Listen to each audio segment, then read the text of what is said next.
Take a pit stop for all things NASCAR with the Four Tire Change podcast. Here is your host, Dawson Iserloh. Welcome back into another edition, Four Tire Change here on ESPN Southwest Louisiana's YouTube channel. The playoffs roll on, this time Talladega.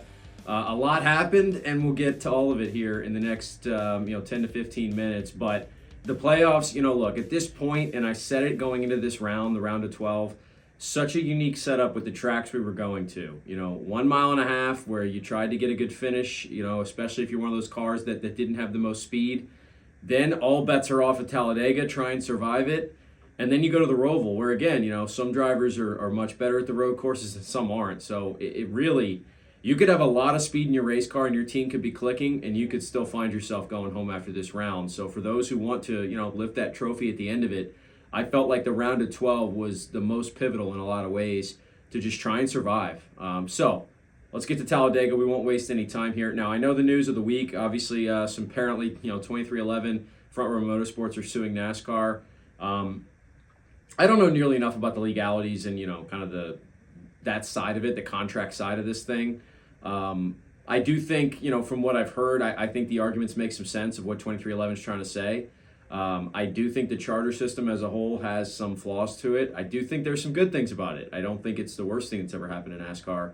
But I don't know how this is going to play out. It's awkward. Like Denny Hamlin's funny. He is in so many different, he wears so many different hats, right? Race car driver, team owner, now, representative of a bigger cause here with whatever's going down. So again, that Hamlin team trying to kind of find their way into the next round of the playoffs too and trying to go for this championship.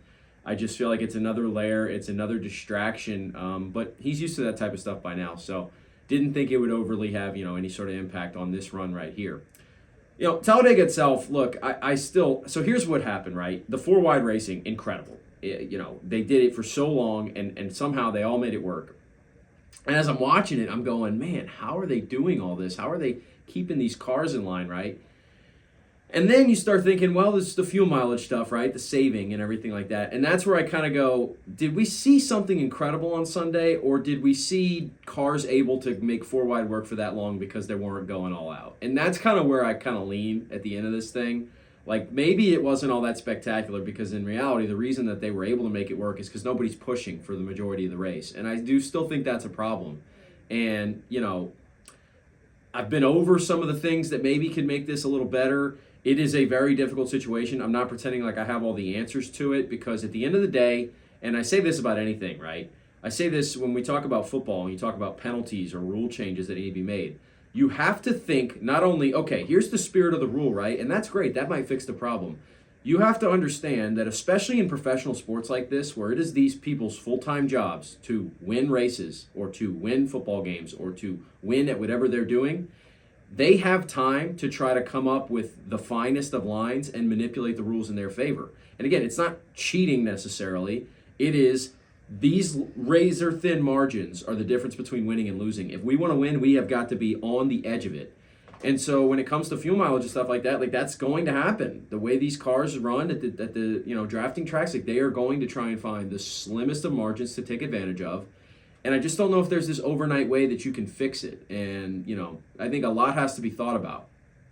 It's the same way I think I've talked about it, like, in the past with some of these NFL rule changes where you go, okay, I understand what this rule was intended to do, but now look at the consequences it's had down the road. I think that's why a lot of people go, oh, just change the rule. Well, it's not that easy, right? It's more complicated than that. So with that being said, there was some interesting factors here. My first storyline of the entire day that I was tracking throughout the race is Daniel Suarez, right? He gets the penalty before it starts. He's got to do a pass-through. He's got to drop to the rear. His crew chief suspended. Like, there's all kinds of stuff that happened to Suarez, who I thought had a good chance. Like, this was his opportunity, get a good finish at Talladega and put yourself in a good spot. We know he could bring speed to the Roval, and maybe he could find his way into the round of 8. Just a nightmare of a day, and he's a lap down the entire time, and then you have other cars that go a lap down right before the end of the stage, so he doesn't get his lap back at the end of it, and he's battling the entire way, just fighting uphill. He finally gets a little bit of a break when the massive pileup happens and he's able to gain some spots, but never got back to the lead lap. It was just not the day the 99 team envisioned, and he's going to go to the Roval kind of up against it.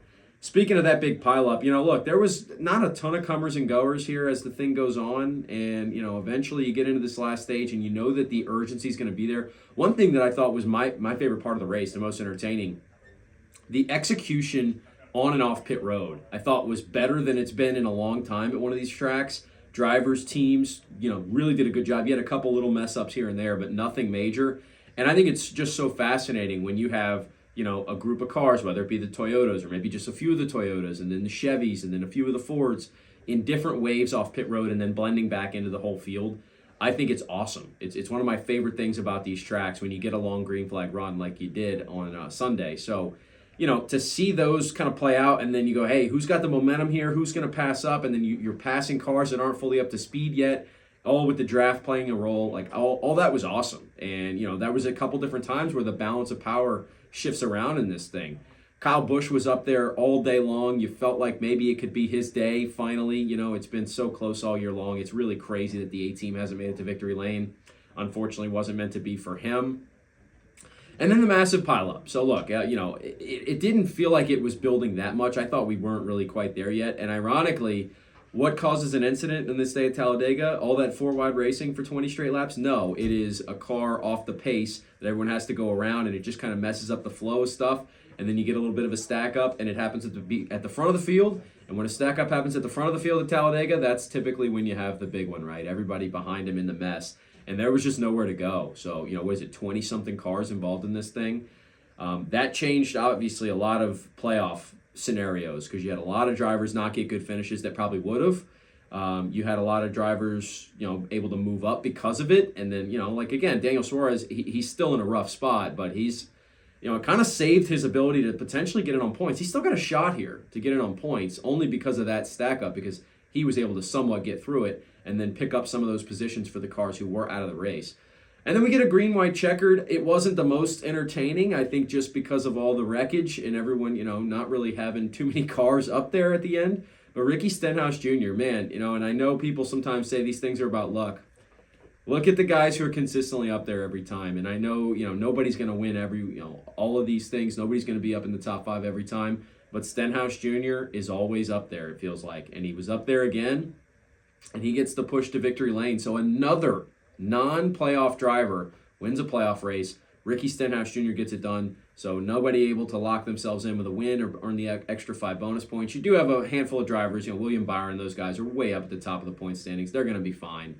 They're not going to need to kind of stress it out on points. But here is where the cut line sits. I started with Alex Bowman. I think he's the first one that's kind of vulnerable here as we head to the Roval. Not very vulnerable, but just slightly. If he has a disastrous day, right, if he has an engine failure, if he has an incident early on, he could be kind of watching that bubble with angst. He is plus 26. Ryan Blaney plus 25, of course. He was caught up in an accident at Talladega on Sunday.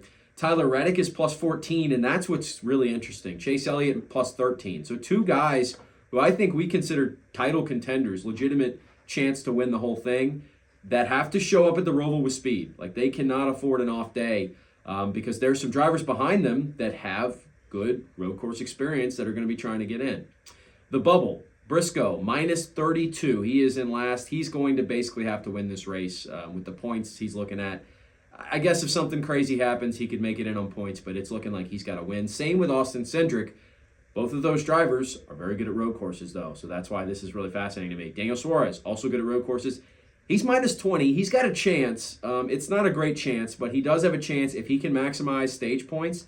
Think about it. I always, sometimes we forget 20 stage points in 2 stages is possible, right? If you win both of them, that would erase his deficit, essentially.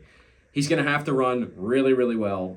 Same, with Cindric and Briscoe, I guess if they maximize their stage points as well, you get a first and a second or a first and a third. You can do it, but it's going to be really, really difficult. Joey Logano's minus 13. He, again, as long as he has a solid couple of stages. Now, if Reddick and Elliott both have great runs, then he's probably not going to be able to get on points. But if they struggle and he's good, he's got a chance. So Logano's the only one. Look, Suarez, Cindric, and Briscoe, I think we all consider somewhat fortunate to still be in it, at least based on their whole body of work for the whole season. Logano's got a chance here, but, here's the most interesting part of it, and I alluded to it earlier. When you're going to the Roval, Chase Elliott, Tyler Reddick are 2 of the first favorites you would list. I mean, they're maybe not the first 2, but they're pretty close.